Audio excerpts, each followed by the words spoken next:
How financially motivated are you? Who do you have around you as professional advisors? Have you learned any lessons from losing the money? My first paycheck, I blew it in 2 weeks. How much was it? 14,000. We're all human. Just because we get paid a lot doesn't mean that the troubles that the normal people have, we don't have. I've had all these years of being ripped off. I don't trust anyone. When does the tag come off and when do you start your own business? And what I ended up doing was creating a solution to my own problems. I started my first company at 21. It went from 0 to $1 million in its first year, and then it went to 10 million in year 3.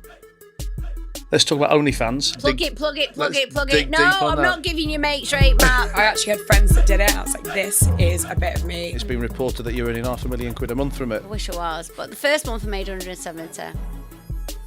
I definitely tried to fast track a result the wrong way. The tax man, he was saying I owed $1 million or so. I was thinking, oh my God, I'm gonna have to go bankrupt. I don't know why they keep going on about the bankrupts. It's just so boring. Just get over it.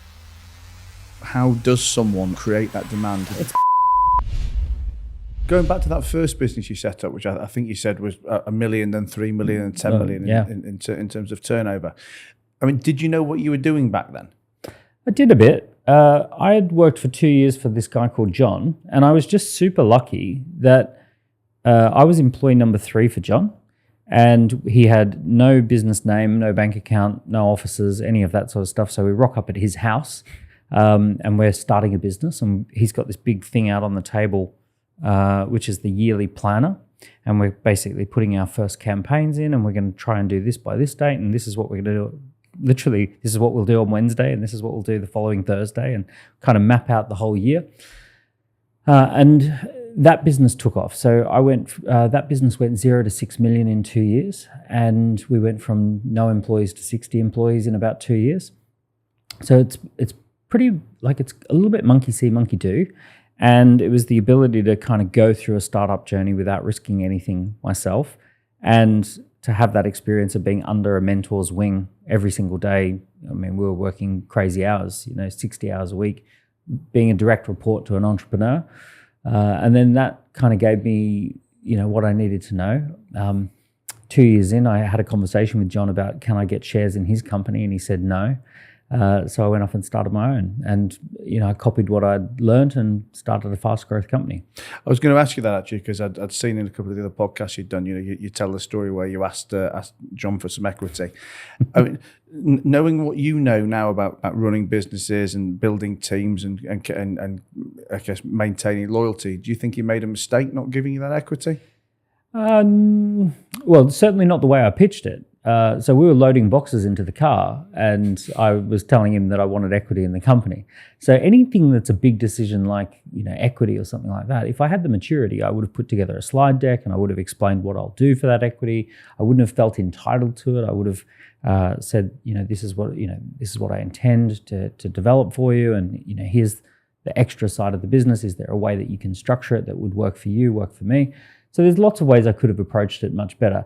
Given the way that I approached it, I think he would have been crazy to say yes. It was a ridiculous, immature, entitled way of going about asking for equity in a business. One of the things I heard you say the other day on a podcast was, well, I wrote it down, it says, a key personal influencer shouldn't be running their business. And I actually recently heard someone else saying that a good CEO doesn't do any work, which I presume the two things are probably heading in the same direction. I mean, if you are a true key person of influence, is that ultimately where you will get to, that all the kind of day-to-day tasks are delegated, and your job is there as a promoter, a connector, a figurehead? Yeah, I think the value proposition of a great CEO is someone who can bring in great talented people, create alignment within the team, promote the business, open doors, create demand for whatever it is that you do. The hardest thing in business is demand. Every business is a relationship between the demand and supply. So if you think about a business that should be very, very profitable but isn't very profitable is an airline, because everyone in an airline thinks about how planes take off and land on time. And it's all about supply side. It's about safety and capital allocation and all of the things that go into the supply of running airplanes. You take a business that is focused on, the demand generation. Take Rolex, for example. They're very, very focused on how to make sure Rolex is the number one brand. They have all the top athletes and all the top sports events and all that they work with. And they're very focused on the demand creation. Now, if you take any business, the demand side is way harder than the supply side. For a long time in the industrial age, if you could build it, people would buy it, right? If you could create a pair of scissors, right? You could smelt the steel, somehow pin them together and sharpen them and all that stuff, whatever you do to make scissors. If you could make a pair of scissors, people would buy the pairs of scissors, right? That wasn't the problem. It was the hard thing was making it. Fast forward to today, you go on Amazon and you type in the word scissors.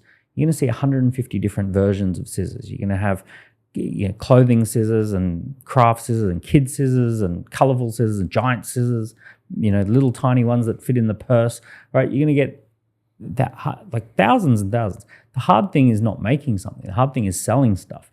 So the CEO or the founder or the entrepreneur has to be on the demand side.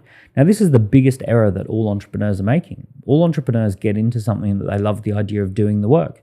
They go, I want to be a coach. Why? Because I like the idea of coaching people. Okay, that's great. How are you going to win coaching clients? I want to run health retreats. Why? Because I love the idea of running a health retreat. Okay, but how are you going to fill the health retreat? So it's the demand generation side that's hard. That's what stops people. That's what makes businesses fail. It's almost never the case that a business is flooded with demand. Everyone wants to buy from that business and the business goes bankrupt. Right? It's always the case that they're very good at the supply of what they do and they can't sell it. And in today's world where there pretty much isn't any new products, everything's already been done. How does someone create that demand? How do they create distribution? It's personal brand. It is having a relationship with the marketplace. There are certain things, like for me personally, if I launch a piece of software, which I've launched a piece of software just a couple of weeks ago, there's a few thousand people who will show up to a launch event just to see what's Dan launching. If someone who doesn't have a personal brand launches the exact same product, very few people will show up and talk about it. And if someone with a bigger brand than me launched the same product, they'd get a better result again.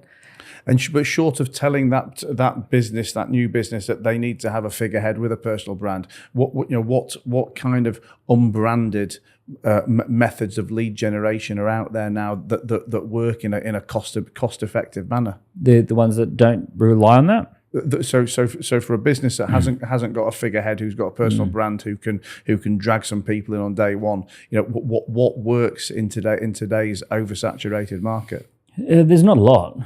You can take most marketing campaigns, and if you strip it away of the personal brand at the moment, the cost per lead goes up exponentially. So when I say personal brand, we don't even need someone who is well known. We need someone who is the founder who talks to camera, right? I run a lot of Facebook ads and Instagram ads and all that sort of stuff. We spend, about $100,000 a month on different ads across the different businesses.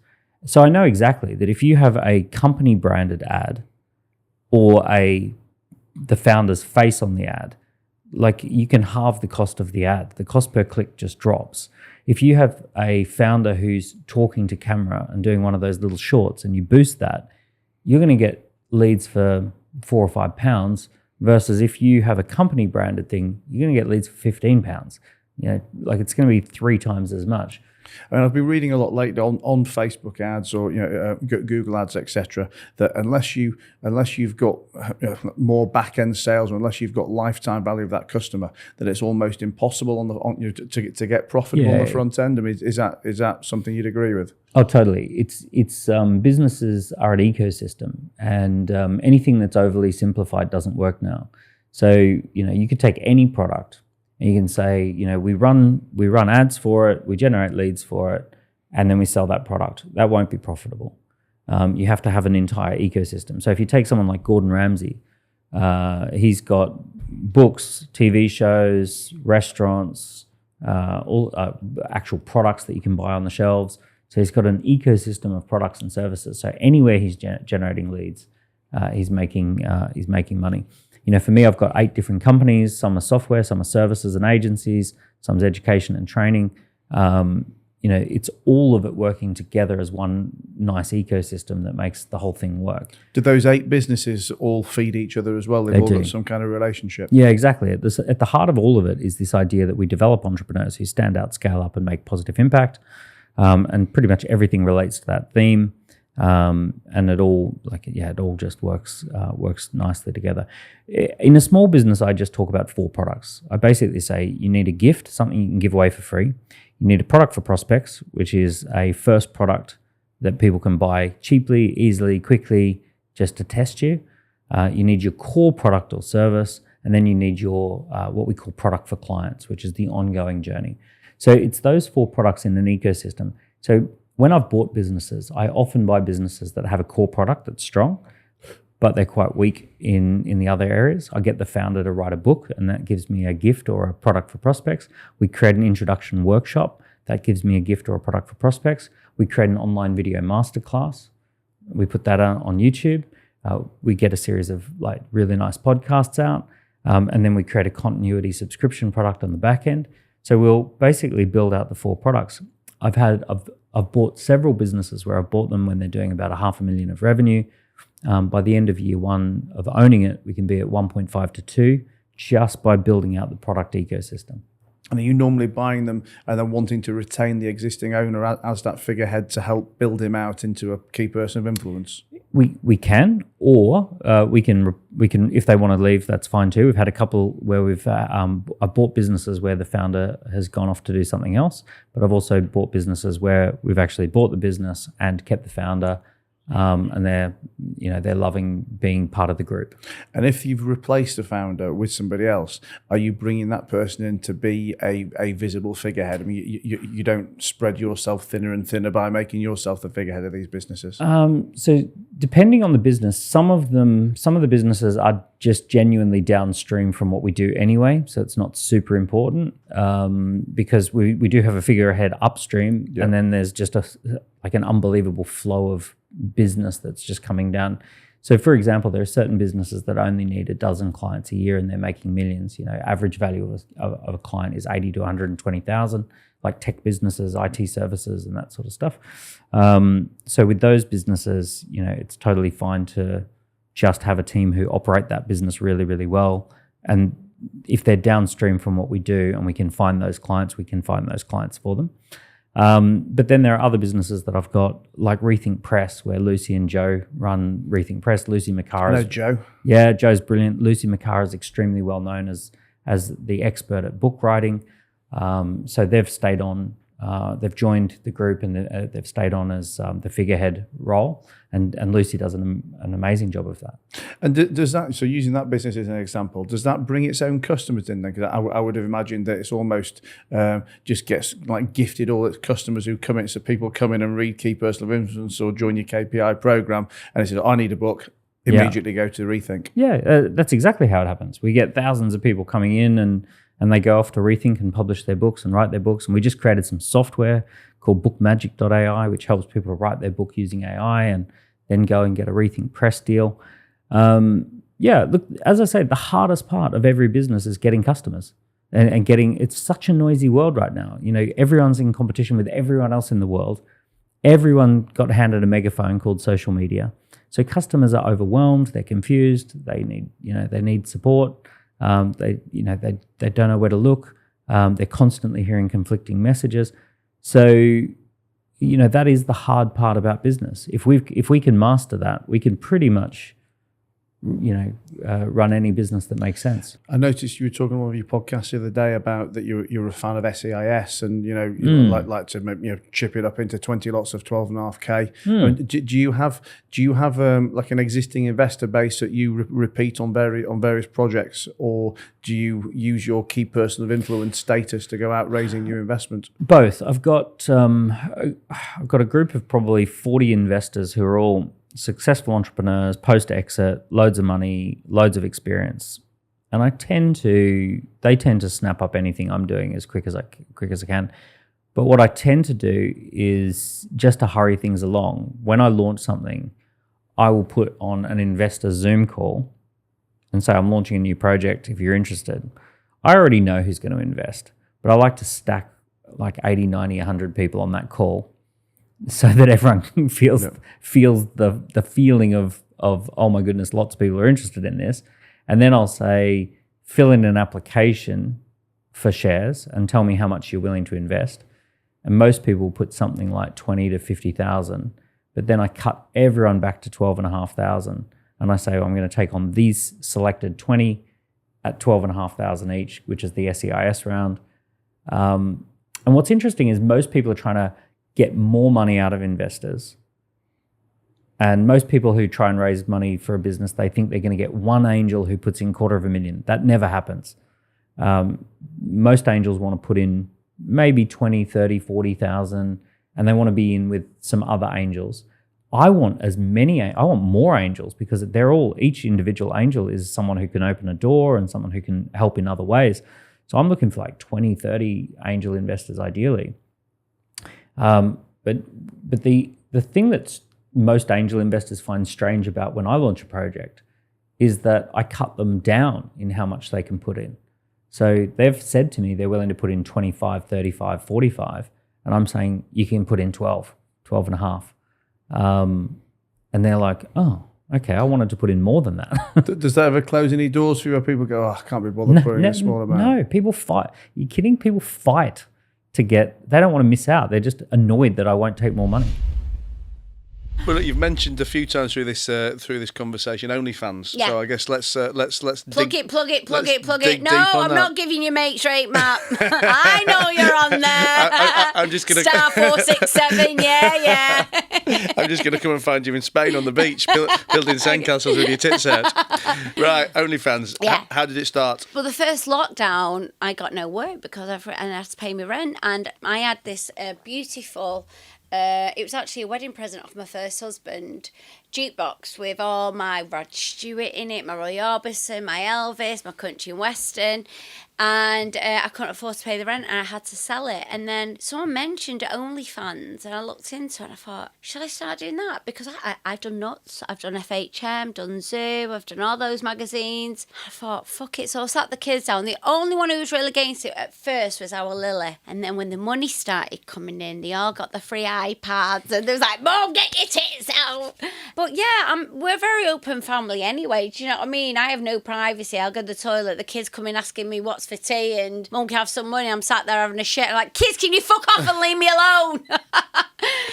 So I was very open and honest with the children. But the thing is as well, it doesn't matter what I do, Matt. My kids are always going to get shit because I'm their mum. So it's like, well, why not just make money out of it? And our Heidi got a bit of shit and it upset her. These boys said something to her. I said, well, turn around and tell them to tell the dad to stop fucking subscribing and make... She went, I will do. And she did. You say when the money started to roll in as well. I mean, it's been reported that you're earning £500,000 a month from it. Is that true? Can you say? No, not £500,000 a month. I wish it was. But the first month I made 170. But I'm going in the millions now. That's what I'm up to. In the millions I've been doing collectively? It for 3 years, yeah. Right. Yeah. So I'm doing all right. And how do you promote it? How do people find out about it? On my Instagram, Just like this. I've promoted it on the TV. For me, it's...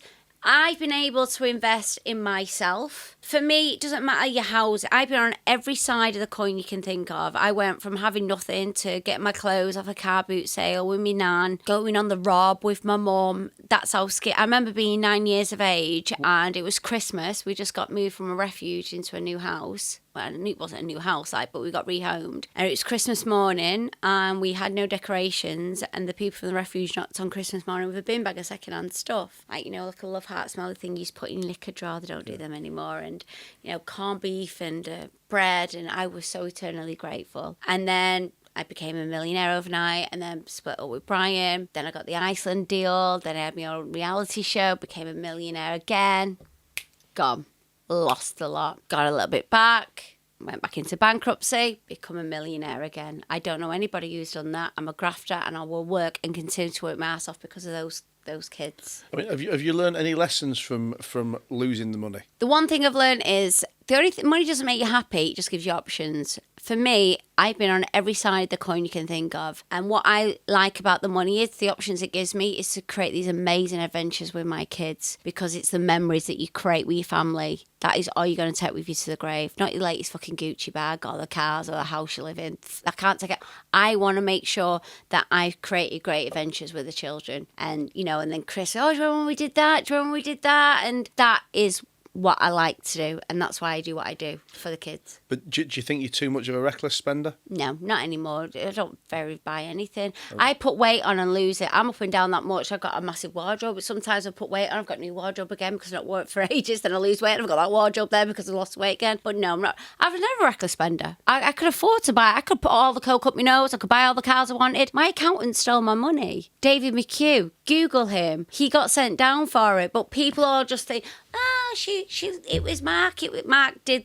I was with Coutts Bank and I was on that much medication. I was signing blank checks to Mark Croft. And I remember, my second husband, who was my mum's drug dealer, that's how I met him. And I remember Max Clifford ringing me up and saying, Kerry got into bankruptcy. I said, what? I didn't even know what bankruptcy was. What are you talking about? Minted. He went, you owe a tax bill of £86,000, which was pennies to me. I was earning over $500,000 a year. It was nothing. I go and check the bank and it's all gone. And I've gone round to my accountant's house. I've kicked his door down. I've jumped on him. I've threw hot coffee. I punched him. I got arrested. Got through in the cells. I went, please raid him. Anyway, they raided him. And in his ceiling, there was a big box. And it had all these checkbooks from different accounts and different banks.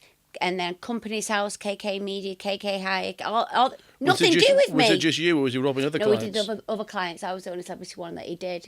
I think he did 7 years for it, but your money's gone. You don't get it back. So that's how I lost my bankrupt. That's where I lost my money. And best thing that ever happened, because you see all those little hangers on, it all just disappeared. ADHD aside, I mean, how are the pressures on mental health in general in football? You know, playing at that top level. I mean, do you see it now? You understand things better. Do you see a lot of people suffering? You do now because you're seeing a lot of players come out. A lot of people are saying, you know, about the mental health. You know, people think, how is that possible? You're getting paid X, Y, Z a week, blah blah blah. But it's not as easy as that. Yeah, you're getting paid a lot of money, but then you also have a lifestyle as well to maintain with that money. Then you've got the pressure of trying to perform at your highest ability. Then the pressure of trying to stay in the team. When you don't stay in the team, you get down. You don't know what's going on in that player's life, personal life, whether it's, you know, wife, girlfriend, family.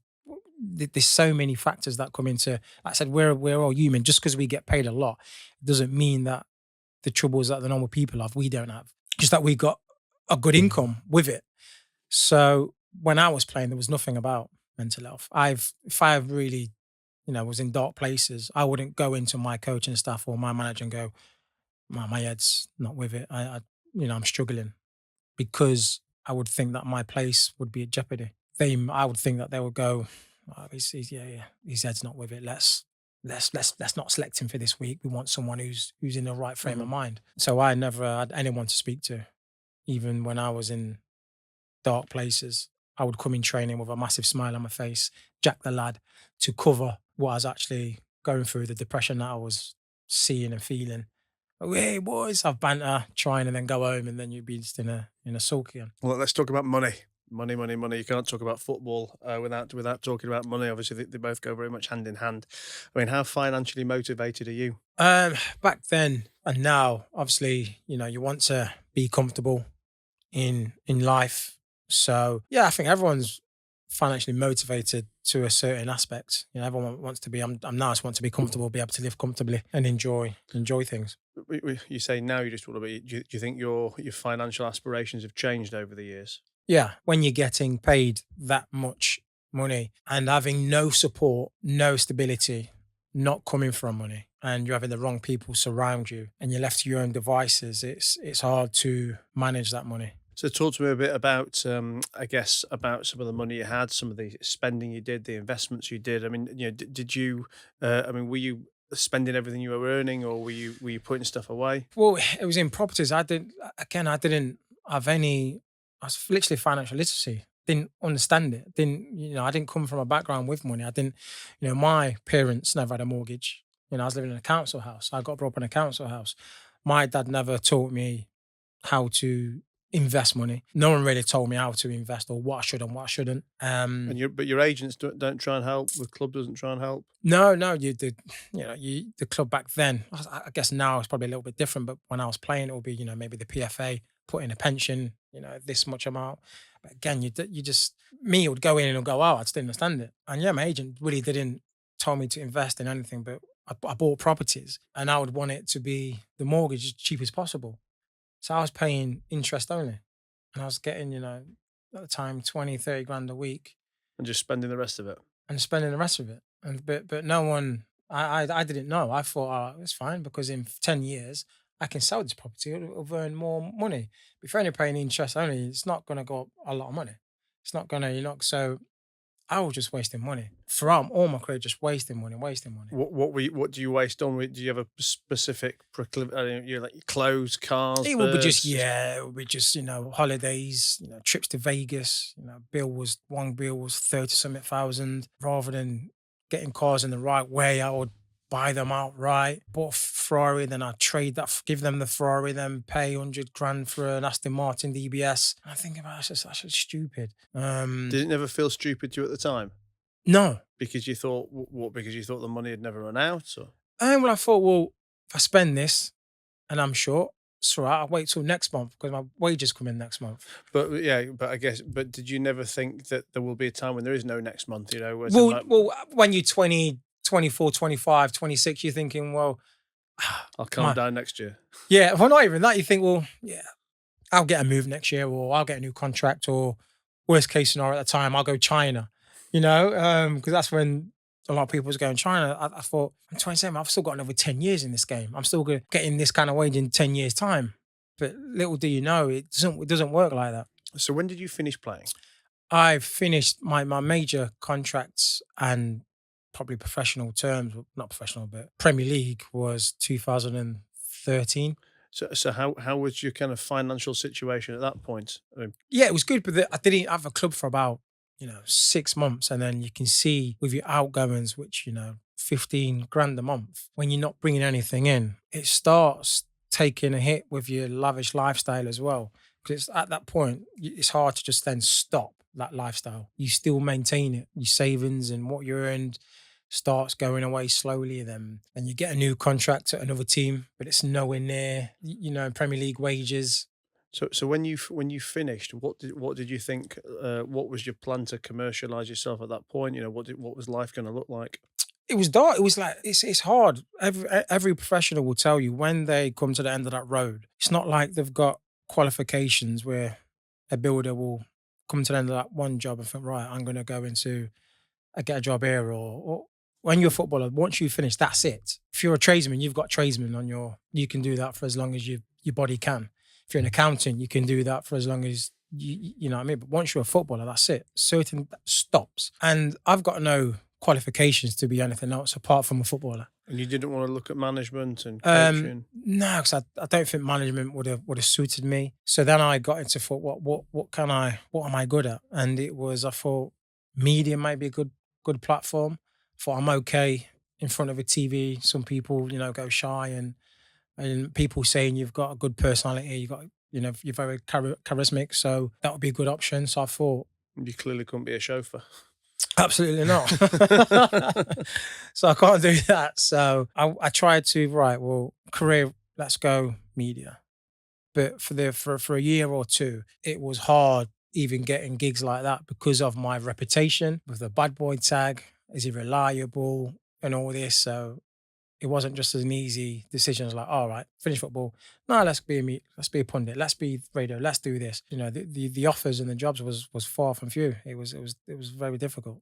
Just from a practical perspective, just talk for people a little bit about, I guess, day after bankruptcy, because like you say, you give your assets in, you don't have access to your bank accounts, etc. I mean, have you got the kind of newbies co-op bank account, the vanquished credit card with a £250 limit? Or like I said, the initial period, maybe the couple of weeks, yeah, it's scary, it's nerve wracking. You're having meetings with insolvency practitioner. You know, you're giving all these details. He's asking all this information.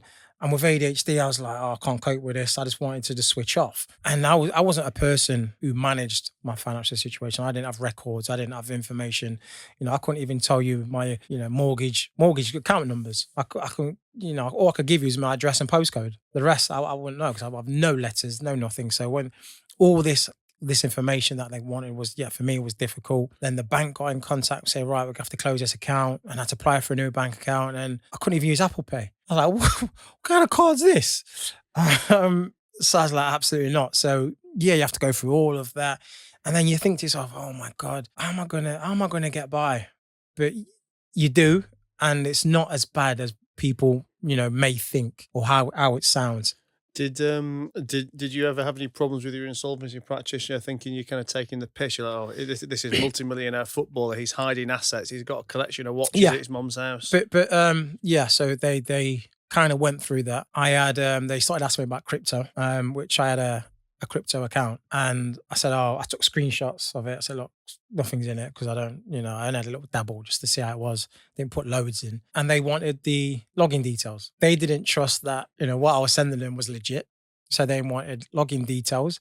You can't just send someone an email and password and try and get in crypto. You need like 2 authentications. You need you've got to, you know, so I had to try and time it when they wanted to go in to send them this 3-digit passcode. They're right, do it now, boom, email, you know, and obviously they got in and they realized, all right, it's legit on that. But I think they must have thought, you know, summit's not amiss because they're leading up to I got an email previously saying that we may think of restricting your lengthening the period of your bankruptcy. Because of the way you maybe, you know what I mean? They may think... You're supposed to be normally you're in and out in 12 months, and normally it's quicker, like 9 months, but they've got the ability to extend if they think you've been misbehaving. They can extend it. I, you know, the practitioner sent me that email and I was like, mate, trust me, I've given you everything that I possibly can, all the information, all the financials that are there. It's not a guarantee that they're going to do that, but they said that they're considering it. But I was emailing them back like, mate, I'm not lying. But yeah, they definitely thought that there was some hidden gem somewhere.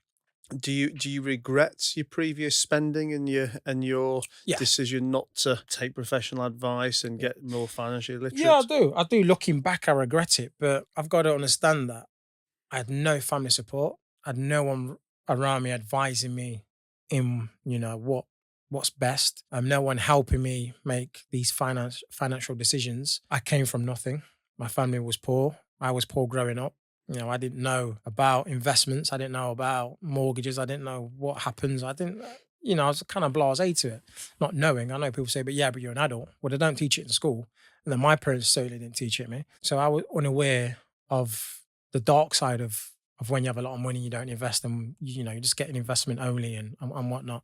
I just thought it was a great way of buying a mortgage because it's cheaper.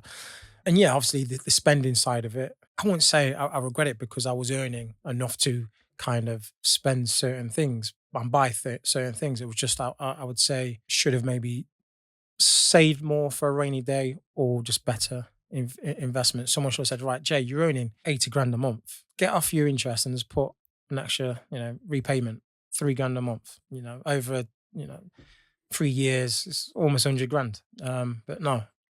It's a funny one as well. I mean, because I always, you know, talk about, you know, not regretting anything I have done or anything, things I haven't. And I know it's easy to say in many circumstances, but probably not money. But my theory always is, because a lot of people say to me, you know, I've had some pretty fucking wild spending days myself. And, you know, okay, look, you know, my position now is better than it was pre-bankruptcy. So I guess I'm not complaining, but, you know, often people say to me, well, don't you regret that, you know, when you bought 500 grand of art that went down to zero, or you've gone on, you know, a 50 grand holiday when you could have gone on a 20 grand holiday. But, you know, I mean, I very much take the view, and I honestly don't do it to convince myself, but I take the view that, first of all, if I hadn't spent it on X, I would have spent it on Y. And while I'm listening to you, I'm thinking, well, you could have put £1 million aside by not spending £1 million, but then you'd have just had the £1 million to pay the tax man. And so either way, it's going. And I'm just thinking, unless you completely change yourself as a character, if you don't spend it on girls, you're going to spend it on cars. If you don't spend it on cars, you're going to spend it on booze. You'll find a way to spend it. But I also then, very much believe, and I'm not into manifesting or reading The Secret and all that crap. But I do very much believe that one thing leads to the next. And I look at the money I lost on art. Well, okay, I lost the money on art, but but during that I've made a relationship with my art dealer.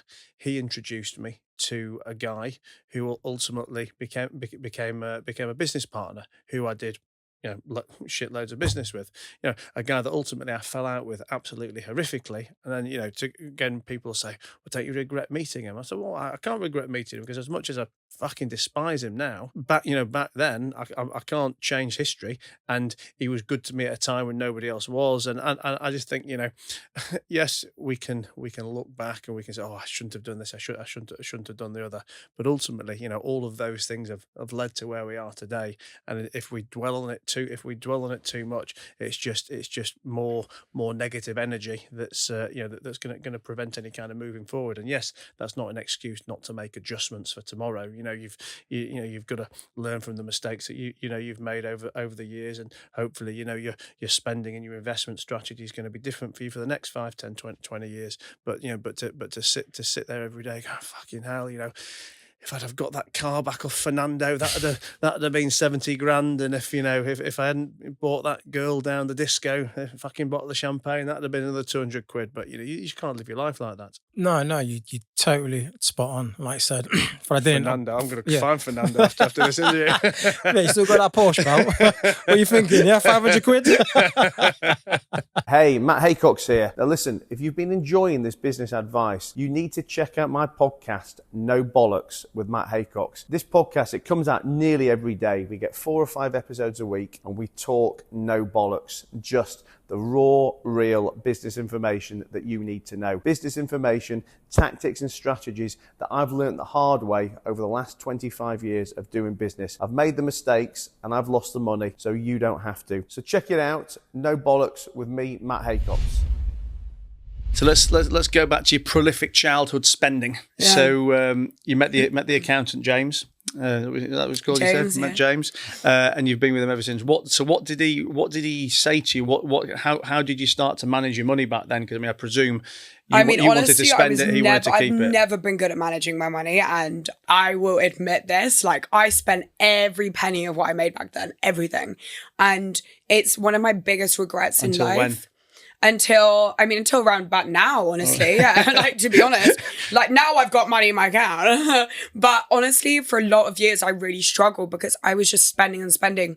And for the longest time, when I was, 18, 19, 20, whatever, when I was really doing modeling, I was just making money. I didn't have to look at price tags. I could just I was just spending and spending and spending. I thought it was an unlimited supply of money. Turns out that's not real. So, what can you put a figure on what you think you've earned and spent?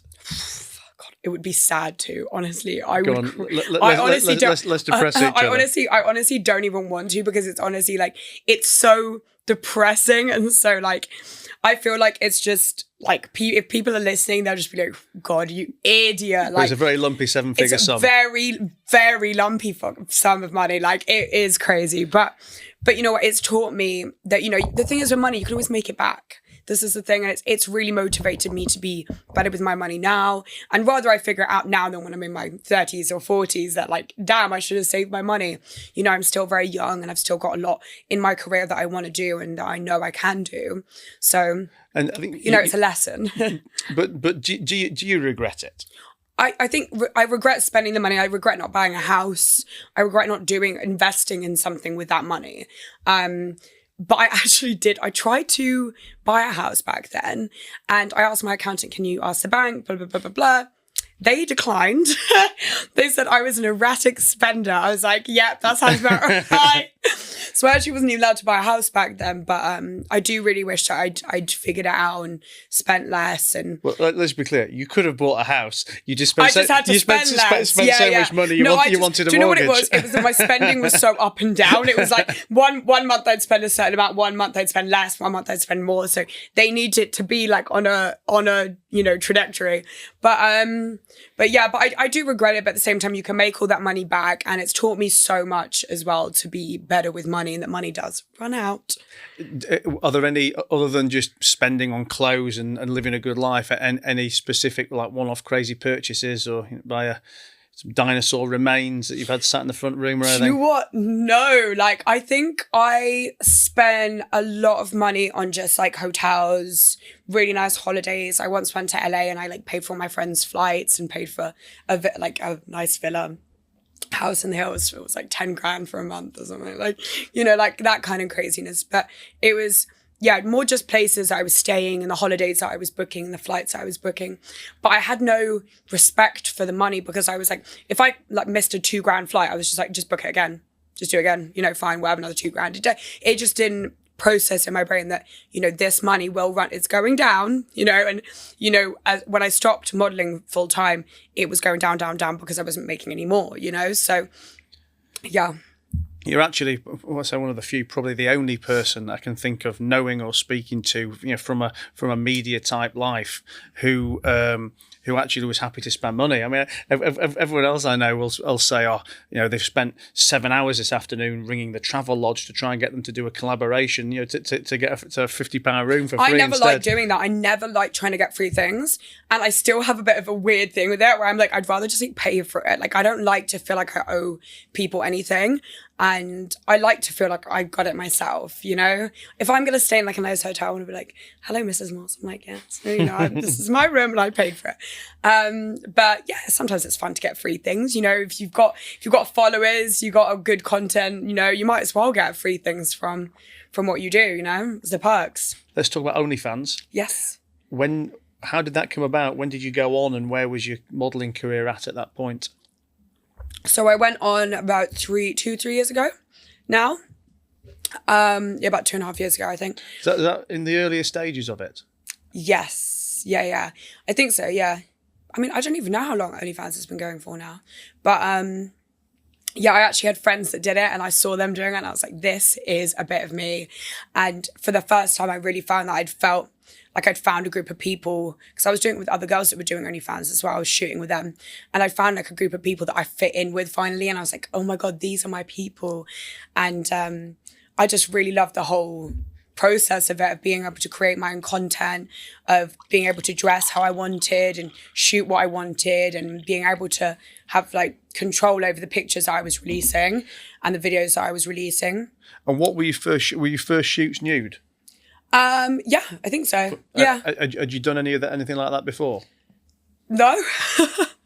I'd always been a very liberal person. I've always been not sexual, but I just really like the female form, and I really like, it makes me feel empowered. It might not make everyone feel empowered, but being naked and, dressing in like sexy underwear, I feel great about myself. And I met a group of girls that also felt the same, and so we'd shoot together, and I had the best time. And it was actually when I was in LA that I started it. So we were outside by the pool shooting. I was just having the best time, and I continued doing it. So yeah. And at the time, were you still doing mainstream work? No, I actually got dropped by my agency for doing it. For doing OnlyFans, yeah. So that's kind of where I was going with the question. So you were still doing work, and then you did OnlyFans, and then I did OnlyFans, and then I got the call up, and they were like, "Yeah, we can't have you anymore because you're doing OnlyFans." I was like, "Okay, fine." I wasn't that bothered at that point. I was in a contract still, with a clothing brand that I'd been working with. And did they drop you as well? Yes. Yeah, they did. But I kind of expected it. And I looked over the contract before that I wasn't breaking any of the rules. So they just dropped me without, they didn't charge me or anything for it. They just chose not to work with me again. But it was fine. But, I just think it's so silly, because I think, like, why should I be punished for, like, wanting to do what I want to do, I don't think it's that offensive. I had Sarah Jane Dunn. Don't know if you know her. From Hollyoaks. She was on here a few weeks ago, and her story was kind of around OnlyFans as well. I mean, she'd been on Hollyoaks for about 20 plus years or something like that, and then she started doing OnlyFans during, I'm going to say it was like the back end of COVID or something, because obviously she'd been earning less, but she didn't, nor does she do anything more than implied nude. Just still bikini stuff, and she got fired from Hollyoaks for it. And I guess her whole anger around it was we've spent our whole career at Hollyoaks being forced to do like the Hollyoaks annual calendars and stuff, where we're doing it in bikinis, which none of us want to do because we're actresses or actors, not not models. And you're not giving me enough work, so I go and do the OnlyFans, and then you fire me. But I think she says she earned more in her first month than she would have earned in 2 years of exactly. Who's laughing now? What was your first month? My first month was good. Yeah, it was nice. It was nice my first month. Yeah. But I still make very, very good money off of it. Does it tail off over time? Goes up and down, depending on the months as well. Obviously, certain months do better than others. Christmas, everyone wants exactly. Christmas, so this is the thing. There's like lonelier months, and then there's like, and then there's months where people are on holiday and people aren't really doing it. But what is the lonely month? Honestly, I'd probably say like December is kind of like December, February and January. Ugh. Yeah. Do you know what I mean? Because like people are just inside. No one's like out doing things. So people are just on OnlyFans. But yeah, I really enjoy it. And I think everyone should just be able to do whatever they want to do and whatever their heart desires. And I don't think there's anything shameful about, what I do. I really don't feel any shame for it. I feel very empowered about what I do. And I found a lot of like-minded people through it. So I guess, so you started the OnlyFans, you lost the agency, lost the contracts you had. Has that gone full circle now insofar as, because I guess obviously going on OnlyFans gave you a lot of press at the time as well. So has that then brought other contracts and another agent and stuff who probably work in a different field and don't care about the OnlyFans Association? Yeah, 100%. And I think I found a better deal now. So I feel much happier that I took that risk, because 100% it was a risk. I could have carried on doing what I was doing, making, loads of money. And I thought, I need to be true to myself now. I need to do something that's going to make me happy now. And when I did, it's the best decision I ever made. I have an agency now who are incredible. They really listen to me. They really, whatever road I want to go down, they're like, what brands do you want to work with? Who do you want to work with in terms of, collaborations? And I will tell them, and they're like, great, that's the perfect route for you. And they go out and find it for you. Yeah, they go and get it for me. So yeah, and that kind of led me to like Celebs Go Dating as well. It was like this, I've never done television before. And was that your first thing? Yeah, that was my first television opportunity. And I just want to do everything in life. I want to be able to say that I've done it all, Because I'd heard you'd done Made in Chelsea as well, but was that? No, I didn't do Made in Chelsea. Oh, yeah, okay. That was my ex, and I have a few friends on the show as well. Oh, but you'd never been on? Never been on. Oh, okay. I was an estate agent for years on the high streets. I was always the top salesman, always doing what was required. Just working for someone else at this high point. street agencies, yeah. And that's how I left school. I knew I didn't want to go to university. I know I didn't want to study. I love trying to make money. I love putting deals together. And for me, it was very much like, going to sales, like going to property. My dad was buying a few buy-to-lets and stuff, knew the estate agents. So that's how I got in there. And I loved the job until I hit that sort of plateau where I was running the office at a very young age, like 22, 23, had a company car that was kind of admired by everyone. But for me, it just was never enough. And I guess I just got a lot of frustration spill over when I wasn't really achieving what I believed I could achieve. And from there, it led me down different paths, and I ended up making some pretty silly decisions to try and make money. And greed, is it that really? It's a good question, because is it greed? I think that my answer is no. I think that often a lot of the times people go down the wrong paths. There are people that make very bad decisions, unforgivable decisions. There are some people who frustration boils over. And for me, it was never greed. It was frustration and impatience, frustration, impatience. And I think I definitely tried to fast track a result the wrong way. And that was what my rebellious side kind of came out. And there I was, and the chickens came home to roost, as they say. I mean, you don't have to answer this if you don't want to, but it was kind of setting me up for a second question. But when you got caught with intent to supply, had you already been doing stuff prior at that point? Yeah, I mean, it had been going on for about 4 years. So, and I guess the reason I asked the question then is because we talk about the impatience to fast track to something better, but then. Do you think that's also maybe an excuse as well, that if you hadn't have been caught, you'd have still been doing it and still been doing it, because ultimately what kind of, once you get that taste, you probably slip into that world, and the easy money probably lasts, you think it lasts forever? Yeah, I think that I was extremely guilty of being attracted to fast money instead of proper money, and that meant that I would always have a few £1,000 on the hip, but I never actually was building anything of substance, anything of value. And that in itself is dangerous because it's a repeating cycle. It reloads itself every single week. You get that cash on the hip, you throw a few bottles of champagne around in the club on a Saturday, and then you're back to square one on Monday. And that's kind of how my life was. And, it was stupid. It was a bubble that, you fool yourself into thinking is the real world. And then when you actually get out into the real world and you realize how business works, you realize how real people actually operate, you realize just how deluded you were in trying to make that work for yourself on any kind of a long-term platform. Did you ever have any formal sales training? I have been through a few different sales training courses that were put up by companies. I've never really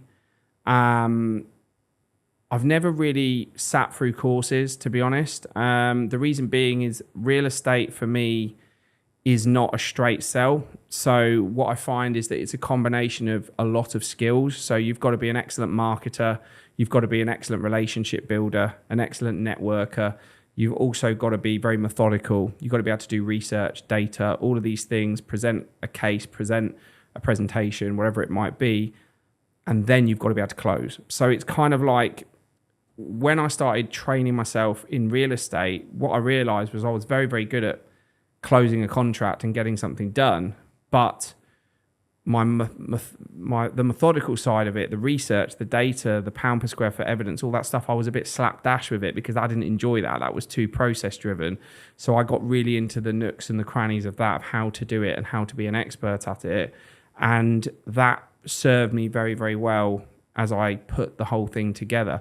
I've been on Tony Robbins' Unleash the Power Within seminar. I've gone through Jordan Belfort's sales training course. There's a few others in there that slip my mind, but I've done a few. I do like the art of selling a lot, Yeah, I mean, it's funny because I I've read a bit on sales. Never been on any courses. Read a few bits, and sometimes when I'm talking to someone about something, and it's someone I know, they might be taking the piss a bit, going, "Oh God, you're such a fucking salesman," And I always say, I actually don't believe I could be any less a salesman, but I just think, my, let's say, two skills or particular areas. I mean, one skill is in relationship building, but then the other thing that I think I bring to selling is an absolute belief in my product. And I think if you can build a relationship and you truly believe in your product, then ultimately it sells itself. I mean, I think maybe the skilled salespeople are the ones who can sell absolute shite. I mean, I don't think I could sell something that I don't believe in. Yeah. I mean, any business I've ever had has either been a product that I do genuinely use anyway, that I am the customer for, or a product that I would be a customer of should I fit into that demographic. I've never sold something disingenuously. And I think for me, if you can build a relationship and if you truly love what you do or love what you sell, then you're 90% of the way there.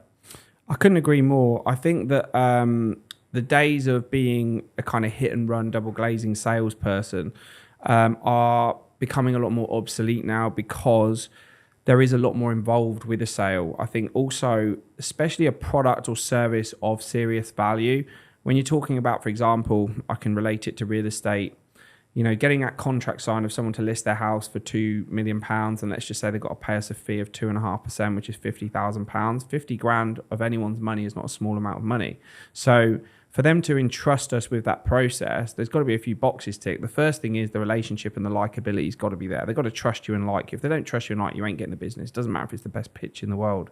The second thing is the process has got to be a process that they believe is going to work, and also that you believe and deliver it in a way where they are going to understand it's going to work. Because it's one thing saying this is great. I always call it the so what factor.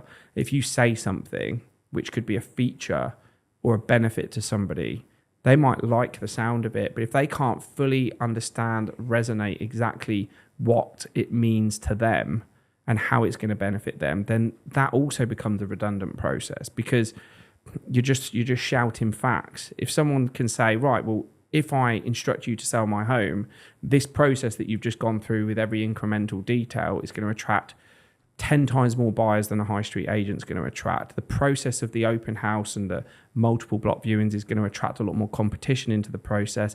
And then you, being the expert negotiator that you are going to negotiate the price to the highest possible level. What that does is it kind of binds the whole process together. And then they're going to go, yeah, that's the person who's going to sell my house. And then the 2.5% fee is very easy to close compared to the 1% fee the high street's charging, because their process doesn't compare with that. And the so what factor is all that process means this person's going to sell my house and they're going to sell it for the best possible price. So I'll pay the fee. So let's rewind again. You were working, you're out of prison, you're working for an estate agent at this point. You got your tag on. Yeah. When does the tag come off and when do you start your own business? Yeah. So honestly, had the company I was at satisfied what I was looking for, I'd have probably still been there today. What had happened was my social media, I was like the first person to ever do these property tours, ever do the walkthrough tours and attract all of that attention of luxury property and luxury tours on social media. So my Instagram started flying off. I was getting people wanting me to list their properties right across different parts of prime and super prime London. But this particular company were insistent that I operated within a certain geographical area of North London. So when I started going into different territories, they were saying, no, there's one of our other offices there. You have to pass it to that office. And I'm saying, basically, no, that's not going to happen. And it was then that the clashing between me and head office kept happening, because I wanted to expand. I wanted to grow a team. I wanted to expand, very, very quickly. And I was. And they were putting limits on what I could do. And that was where I realized that this wasn't the right company for me. I looked around and searched around at other companies that could satisfy what I was looking for, and it just didn't exist. And what I ended up doing was creating a solution to my own problems. I had built a big enough kind of brand and name on social media that everybody sort of knew me in the industry. And I thought, well, I'll just do it. Even if I get a small team together and we just operate in different parts of London, I'll be really happy with that. I've done the maths on it. I know how many we need to sell. I know how many we need to do. But it exploded. We were over 100 agents within 6 months. And the reason was people wanted the flexibility. They wanted to be associated with an actual luxury real estate brand, not a low-end one. And of course, the social media was a massive attraction as well. And the combination of it all then just exploded. And we were doing massive business. We were selling properties kind of hand over fist. Talk to me about personal brand. I mean, obviously, it's something something that you've got a great personal brand of. You teach it to your agents, so you obviously see the value in it. I mean, for the people listening who haven't quite bought into the personal branding train yet, why should they be doing it, and what are the benefits of having a strong personal brand? Building a personal brand is a long game. The reason most people won't do it is because they won't see the initial benefit of it for maybe 6 months, a year, 2 years, 3 years, maybe 5 years. What it is a slow burner that builds people's trust with you as an individual and with the businesses that you represent. So what I really like is that I'd say most days now, someone will stop me somewhere and say, I love your videos, I love your content, I love your business, whatever it might be. And it's really nice to know that reach is actually happening in real time. So when I put a value on that, I think to myself, what are the benefits of that? Okay, so someone says, I like your content. Well, that's not really the purpose of it. What the purpose of it is that there is credibility and trust built within that. So what's the ripple effect of that? Well, the ripple effect of that is that someone might know someone who refers someone who he's going to list a house with us, and they go, oh yeah, I know that guy. He's on social media, or he's on Instagram, or whatever it might be. Or I watch the TV show, or they're selling loads of houses, or, you know, he's a bit outspoken, but watch some of his podcasts, whatever it might be. It's kind of like the whole thing marries up as your digital interview, your digital CV. And people now can tell more about you through your social media than meeting you in person. That's what the ironic thing about it is. You could spend an hour with someone, shake their hand, and you'd have to take everything they say to you on face value, and they could spin you any story they want. Or you could go onto their Instagram and you could see what they've been up to for the last 2-3 years, and you could pretty much have an accurate window of what type of person they are, where they socialise, who they hang around with, how they dress, what they do for work, what they do for business, all through a picture gallery that's on social media. The amount of people that I've had to fire and then gone and seen the social media afterwards and said, fucking hell, if only I'd have looked at this 6 months ago or 12 months ago, I would never have hired them in the first place. Yeah. But, and I think as well, something people always miss with personal branding is you already have a personal brand. You know, when they say, oh, I'm not into all that personal branding business, you already have a personal brand anyway. It's just a question of how much do you want to amplify it. Absolutely. And I think as well, people say, I don't like doing videos. I don't like the camera. No, like, I've got news for you. Like, nobody likes doing videos. Nobody likes the camera. You do it because it's necessary. And also that kind of bodes in with the fact that anything that's worth having you don't do it because you want to do it. You do it because you have to do it. It's a necessary evil on the bigger scheme of things. And unfortunately, if we all had the luxury of doing everything we wanted whenever we wanted, then nothing would ever get done, because that's just not how things are achieved. And like you said, well, it's marketing at scale. You might not like making videos, but I'm sure you'll ultimately grow to like making videos a lot more than you like making 200 cold calls a day. You know, exactly. Pick your poison. Of course, and I think that it's just necessary. I just will not ever tolerate someone who doesn't see the benefit in it. They're not welcome in our business. For me, they must do social media. They must build their personal brand. They must talk to their audience. They must build their engagement. Because if someone's going to go and list and sell a house with them, then first of all, they're going to want to know they're attached to an established business. I think we tick that box pretty well. We've got credibility. We've got a lot of property that we've sold in, the millions of pounds and all of this. But what about the agent that's just knocked on the door? What about the agent that's just called them? Let me just check them out. Oh, okay, they're talking about the market. They've got some amazing properties they've sold. They're doing some really cool property tours. And they're talking about some success stories they've had with other clients. Looks good, let's go with them. Or land on the page, there's absolutely nothing there. There's a picture of their dog and just launched in real estate or just started my real estate career. It's like, they're probably not the agent for us. At the end of the day, whether it's bad or not, if you communicate, that's the key. As soon as you ignore things, that's when it becomes a problem. So always communicate, and then they know you're still there, not ignoring, so the problem doesn't get worse. You've just got to communicate. If you're in a bankruptcy or anything, you set up a payment plan, do all this. Because at the end of the day, there's so many people in this bankruptcy, and it's so annoying that the media every day, bankruptcy, Kate. It's like, yeah, we get it.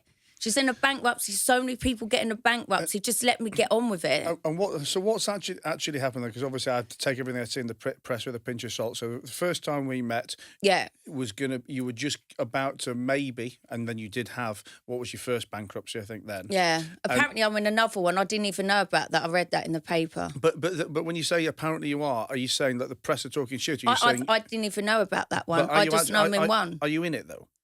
Well, I just know I'm in one. I only read that I'm in another one. So I only knew that last week. So I've got to deal with that because I've had no letters about that. Who do you have around you as professional advisors? Because obviously, I don't anymore. Why?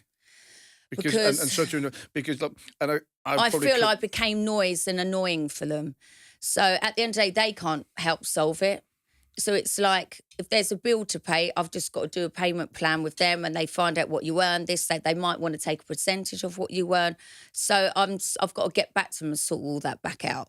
But I'm not ashamed of it. I've turned a leaf around. I've come out of a really bad, dark place. And the way my brain's connected now, it's like, it's okay. You can deal with it. It's fine. It's not the end of the world. You're not dying. You've still got your family, still got your friends. Still got your house. My house is safe. Everyone's always like, oh, our house is going. My house is safe. Bankruptcies are different with all different people, and people have to remember that you can get insolvency or... I'm still learning it all myself, but communicate. I've just got to deal with them with it.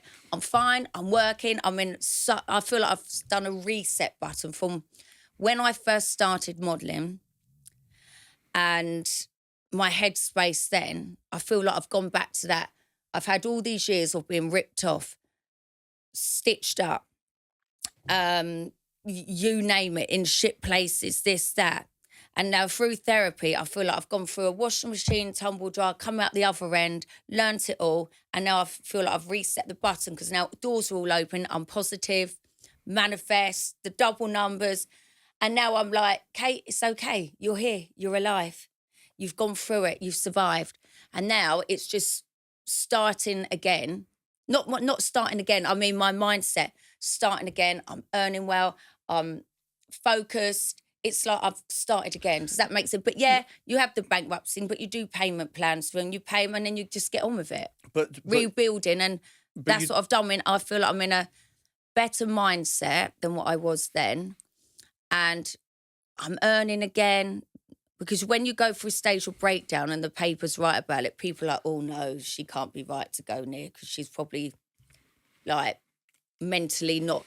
Do you know what I mean? Mentally not able to work or whatever. And I was like that.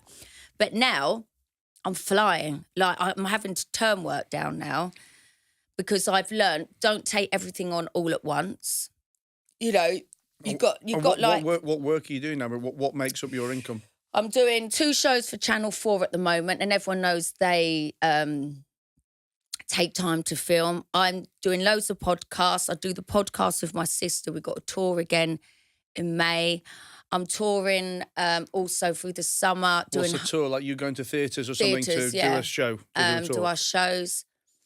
My book comes out in July the 18th. My new book, my autobiography. So obviously I've got a promo for that. What else am I doing? I'll do my OnlyFans, which I fucking love doing because that's like the Jordan stuff. Although I don't get nipples out or show anything, it's just like when I used to do Loaded, FHM, and I love being in front of the camera. I'm a show-off. I love it. You can't take that away from me, so I also do that. We've had quite a few people on here who've turned to OnlyFans. Anyone can do it. You're big mates with Kerry, aren't you? Kerry Katona. Yeah. So Kerry was on here. She goes a bit further than me now, but I'm just staying where I am. Do you know what? Girls and guys smash OnlyFans. And I think people think it's just for porn, this, that. It's not. Like... The way I look at it is, it's just like me doing my shoots I used to do, no different. But I love it, and it's good for my head because it's all I used to know and love doing. So I do that. I am so busy. And then I'm doing a lot of, what are they called? Gay prides, doing half-hour singing sets. But once you've done that, the TV night, I'm just full. And then I'm starting my YouTube channel up again because I left that. It's so hard to build subscribers on that. But I'm opening that again. I want to do more reality on that again. So, yeah, busy. So tell me, because I just want to talk about, I guess people and people around you. So I said to you a minute ago, who's advising you with this stuff or who's helping you? You said, nobody. Then obviously with all these different work things you're doing, I mean, especially when it comes to books and Channel 4. I mean, I have people who do content. I do. I thought you meant like, I don't have an entourage, don't have a manager anymore. Because they ripped me off or they've done bits. I don't trust anybody anymore. Don't trust anyone because I've had friends let me down who I thought were my friends. Friends betray me. Friends sell stories. Managers the same. You think they're close when really they just want their 20%. I don't trust anyone anymore, Matt, like nobody. Hey, Matt here. Just interrupting myself quickly to say thank you for listening to No Bollocks. But did you also know I've got another podcast, Stripping Off with Matt Haycox. Very different. No Bollocks is the quick daily business tactics that you need. But Stripping Off, we just do it once a week. We go deep, deep, deep with a CEO, with a celebrity, with an athlete, with just an international inspiring character. We find out what makes them tick. We find out how they got to where they got to. And we find out how you can learn and benefit from them too. So jump on over to Spotify, iTunes, YouTube, wherever you listen to your content. And I'll see you on a future episode.